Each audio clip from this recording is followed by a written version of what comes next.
Hello all, నమస్తే. Welcome to my channel chairs with Usha. So నేను జొన్న అటుకులు తీసుకున్నానండి, కానీ వాటితో ఏం చేయాలి అనేది నాకైతే ఐడియా లేదు. అయితే హెల్తీగా టేస్టీగా ఏదైనా స్నాక్ చేద్దామని నేను అనుకున్నాను. అయితే మిక్చర్ గుర్తొచ్చిందనమాట. సో మిక్చర్ అయితే ఈజీగా టేస్టీగా, అలాగే పిల్లలకు కూడా స్నాక్స్గా మనం ఇవ్వచ్చు కదా. సో నోటికి టేస్టీగా ఉండాలి, అలాగే హెల్తీగా ఉండాలి. సో ఇది బెస్ట్ ఆప్షన్ అనిపించి నాకు ఇంకా ఈ జొన్న అటుకులు తీసేసి మిక్సర్ చేయడానికి స్టార్ట్ చేసేసాను. సో నేనైతే ఫస్ట్ టైం జొన్న అటుకులు తీసుకున్నాను, అట్లాగే ఫస్ట్ టైం మిక్చర్ చేస్తున్నాను వాటితో. సో ఎలా వస్తుందో చూద్దాం. సో వీటి కోసం నేను తీసుకున్న ఇంగ్రీడియంట్స్ ఏంటంటే జీడిపప్పు, వేరుశనగ గుళ్ళు, పుట్నాల పప్పు, కరివేపాకు అండ్ మెయిన్లీ జొన్న అటుకులు.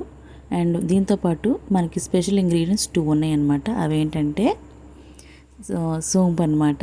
సోంపుని కొంచెం ఫ్రై చేసేసి పౌడర్ చేసుకొని ఒక స్పూన్ ఫ్రై చేసుకొని పక్కన పెట్టుకోవాలి. అండ్ షుగర్ ఉంది కదండి, ఒక 2 స్పూన్స్ తీసుకొని షుగర్ని పౌడర్ చేసి పక్కన పెట్టుకోవాలన్నమాట. అంటే మనకి బయట మనం మిక్సర్ ప్యాకెట్ కొనుక్కుంటాం కదా, ఆ టేస్ట్ రావడానికి కోసం ఇలా చేయాలన్నమాట. సో ప్రాసెస్ వచ్చేసి ఒక ప్యాన్ పెట్టేసుకొని ఫస్ట్ నేను సోంపుని డ్రై రోస్ట్ చేసేసుకుంటున్నాను. ఒక చిన్న స్పూన్తో 2 స్పూన్స్ వేసాను అనమాట. నేను తీసుకున్న జొన్న అటుకులకి అయితే సరిపోతాయి. క్వాంటిటీ అయితే నాకు గుర్తులేదండి. క్వాంటిటీ చూసుకొని నార్మల్గా వేసేసుకోవడమే. సో అది సోంపు ఫ్రై అయిపోయిన తర్వాత పక్కన పెట్టేసుకున్నాను. పక్కన పెట్టేసుకొని ఈ జొన్న అటుకులను కూడా డ్రై రోస్ట్ చేసుకోవాలి. ఎక్కువసేపు ఏం అవసరం లేదు, జస్ట్ ఆల్రెడీ కొంచెం క్రిస్పీగా ఉంటాయి, కొంచెం సాల్టీగా కూడా ఉంటాయి. ఉప్పు కూడా మనం తర్వాత చూసి వేసుకోవాలి, తక్కువే పట్టిద్ది. అండ్ ఇవి కూడా కొంచెం ఫ్రై అయిపోయినాయి అండి. ఇదిగోండి, ఇలా నలిపేస్తే ఊరికే ఇట్లా అయిపోతాయి అనమాట. జస్ట్ 2-3 మినిట్స్లో మనకి ఫ్రై అయిపోతాయి. ఆల్రెడీ ప్యాన్ వేడిగా ఉంటుంది కదా. చేసి అదే ప్యాన్లోకి కొంచెం ఆయిల్ తీసుకున్నాను.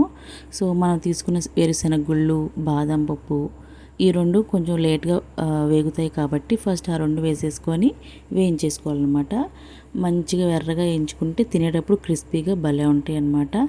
సో అలా వేయించేసుకున్న తర్వాత ఇంకా వరుసగా వేసుకోవడమే. పుట్నాల పప్పు, తర్వాత జీడిపప్పు, ఆ తర్వాత కరివేపాకు, ఇవి వేసుకొని ఫస్ట్ మనం బాగా రెడ్గా ఎర్రగా వేయించేసుకోవాలన్నమాట.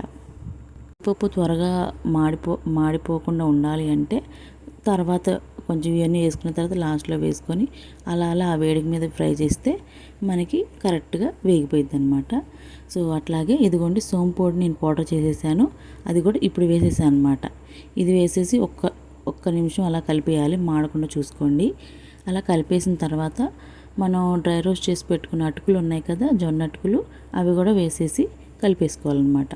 ఒక్కసారి అవి మొత్తం కూడా టాస్ చేసిన తర్వాత 2 స్పూన్స్ ఉప్పు, 2 స్పూన్స్ కూడా కాదు, 1.5 స్పూనే పట్టింది. తక్కువ వేసుకోండి, కావాలంటే వేసుకోవచ్చు. అయితే నేను స్టవ్ ఆఫ్ చేసేసాను అనమాట.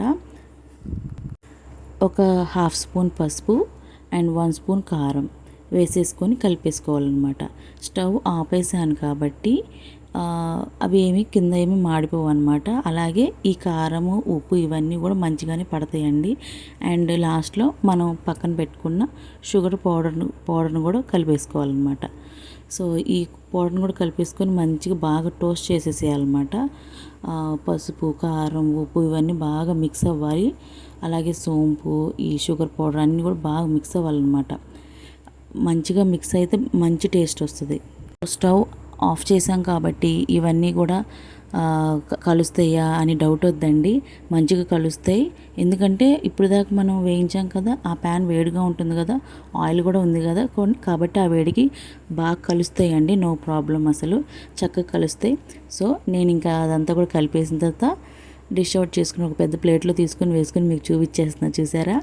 సో టేస్ట్ చూసి మీకు కూడా చెప్దామని నేను టేస్ట్ చూస్తున్నాను అనమాట. ఫస్ట్ టైం చేశాను కదా, నాకు కూడా ఎగ్జైట్మెంట్ ఉందన్నమాట. అసలు ఈ టేస్ట్ ఎలా వస్తుంది, నేను అనుకున్నట్టుగా వస్తుందా లేదా అని. కానీ చెప్తున్నానండి, చాలా చాలా బాగా వచ్చింది. మా ఇంట్లో వాళ్ళందరికీ కూడా బాగా నచ్చిందనమాట. అసలు వెంటనే కూడా వాళ్ళు వేసుకొని తిన్నారు. అందరు కూడా నాకు బాగా వచ్చిందని చెప్పారు. సో చాలా హ్యాపీ అనమాట. సో అందుకనే కాన్ఫిడెంట్గా నేను మీతో షేర్ చేస్తున్నాను.